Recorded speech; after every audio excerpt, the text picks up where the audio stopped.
A'udzu billahi minasy syaithanir rajim.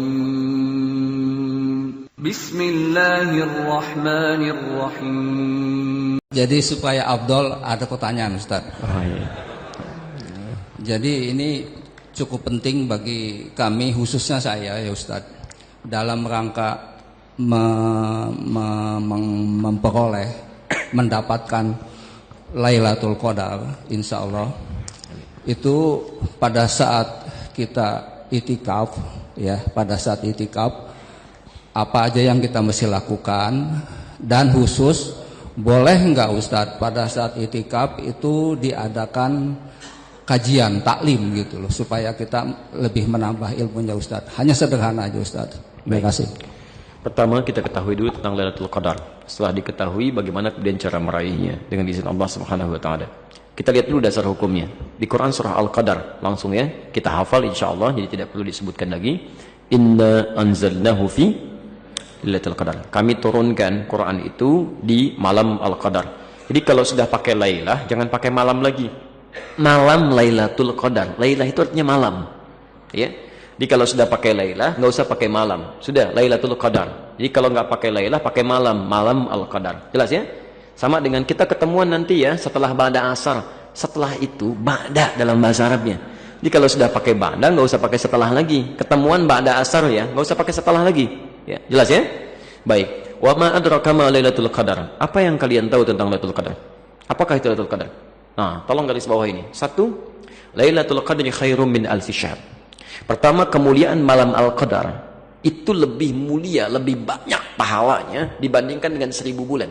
Ini sering keliru tafsir nih.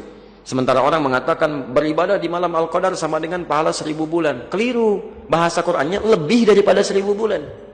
Lebih. Khairum min alfi syahr. Lebih baik dari 1000 bulan. Lebih. Jadi bisa 2000 bulan, 3000 bulan, 4000 bulan, 5000 bulan terserah Allah. Karena bahasanya lebih. Kaidah dalam ibadahnya, kaidah dalam fikihnya, kalau Allah tidak khususkan, jangan dikhususkan, itu umum. Ya, jelas ya? Baik. Jadi satu, kalau Anda ibadah berdapatan dengan malam itu lebih daripada 1000 bulan. Kalau 1000 bulan saja kurang lebih 83 tahun, maka kalau ada orang sholat di malam itu, baca Quran, itu nilainya lebih daripada itu. Jelas ya? Baik. Yang kedua, Lailatul Qadri khairum min alfi syahr. Tanazzalul malaikah warruhu fiha. Tanazzalul malaikatu warruhu fiha. Masya Allah. Lihat, pada saat itu malaikat turun. Malaikat itu jamak dari kata malak. Jadi kalau cuma malak, satu malaikat. Tapi kalau dijamakkan tanpa batas, itu artinya banyak malaikat. Malaikat itu banyak. Dan kaidahnya tadi, kalau Allah tidak khususkan, berarti banyak tak terhingga. Tak terhingga. Ya. Masya Allah, di surat Al-Anfal saja misal, antum kalau buka dari ayat 8 sampai ayat ke-9-nya, posisi sebelah kiri paling atas, ayat 9, إِذْ تَسْتَغِيثُونَ رَبَّكُمْ فَاسْتَجَابَ لَكُمْ أَنِّي مُمِدُّكُمْ بِأَلْفٍ مِّنَ الْمَلَائِكَةِ. Orang saat perang Badar memohon kepada Allah, meminta diturunkan untuk penolong, malaikat. Kata Allah, saya turunkan 1000 malaikat. Pertama 1000 malaikat. Itu disebutkan. Di kalau angkanya disebutkan, artinya jumlahnya cuma segitu. Tapi kalau angkanya tidak disebutkan, artinya banyak tak terhingga. Saking banyaknya, kalimatnya, taknya di sini hilang. Taknya hilang satu. Kalau kalimat normalnya pakai tak satu lagi. Tatanazzalu. Karena dasar bahasanya di ilmu sharaf, tanazzala ya tanazzalu. Tatanazzalu untuk mu'annas. Tapi taknya hilang satu di sini. Litahfif was sur'ah. Tanazzalul malaika. Di saking cepatnya malaikat turun, kata Ibnu Katsir tadaffuk. Jadi saling berdesakan, saling kumpul. Karena itu seakan-akan menutup keadaan di bumi ini sampai-sampai suasana begitu tenang. Ya, jadi angin kayaknya bertiupnya sepoi, tenang. Ya, pohon-pohon tidak gemerincing karena malaikat turun. Jadi menghambat pergerakan itu. Suasana tenang, enak, banyak. Bahkan Masya Allah, Roh itu nama lain dari malaikat Jibril. Ar-Roh, tanazzalul malaikatu war-ruhu fiha. Nama lain dari malaikat Jibril. Malaikat Jibril tugasnya apa? Menurunkan wahyu. Dan selesai menurunkan wahyu pada saat Rasulullah SAW wafat.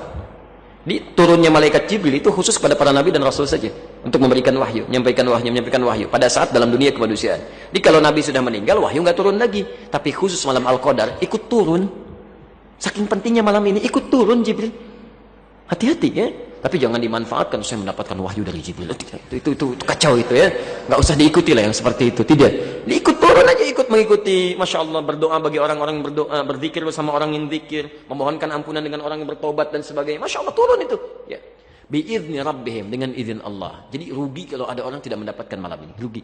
Karena saat berdoa, malaikat mengaminkan. Berzikir diikuti. Bermohon diampunkan. Masya Allah. Dan berita baiknya ini yang paling penting. Min kulli am. Yang ketiga keutamaannya. Min kulli am. Dari semua persoalan. Jadi kalau anda punya kebutuhan apapun, itu bisa diselesaikan malam itu. Dengan izin Allah subhanahu wa ta'ala. Salamun. Malam itu melahirkan kedamaian, ketentraman, kenyamanan. Di Quran kalau ada kalimat salam, itu artinya jaminan keselamatan, kebahagiaan, ketentraman di 3 alam. Dalilnya Quran surah 19 Maryam ayat 13, posisi paling kanan pertengahan. Salamun alaihi yauma wulida wa yauma yamutu wa yauma yub'atsu hayya. Yahya kamu dijamin keselamatan, salam, tenang, tentram saat di dunia, di alam kubur dan di akhiratnya. Artinya kalau ada orang berhasil mendapatkan malam Al-Qadar, terjadi perubahan pada dirinya, semakin dekat dengan Allah, maka akan dijamin dia tentram hidup di dunianya, selamat di alam kuburnya, dan bahagia di akhiratnya. Bagaimana mendapatkan itu? Malam Al-Qadar itu hatta matla'il fajr. Berlangsung dari malam sampai munculnya fajar. Jadi waktunya cukup panjang. Ya, malam itu kan dari Isya, selesai Isya. Isya selesai, muncul malam kan? Sampai fajar. Berlangsung. Kalimat hatta itu lil ghayah, sampai ke ujungnya. Ya, jadi singkatnya malam Al-Qadar itu karena disebutkan malam, pasti terjadinya bukan siang. Pasti malam. Di syarat pertama kalau ingin mendapatkan Al-Qadar, itu bukan dengan itikaf syarat pertamanya. Itikaf itu bukan syarat mendapat Al-Qadar, bukan. Syarat pertamanya adalah Anda harus menghidupkan setiap malam Ramadan. Karena mungkin saja datang di awalnya, mungkin datang di pertengahannya, ya lebih banyak datang di akhirnya. Karena Rasulullah SAW seringkali menghidupkan malam terakhirnya. Dan pernah datang seringkali di akhir-akhir malam Ramadan. Ya.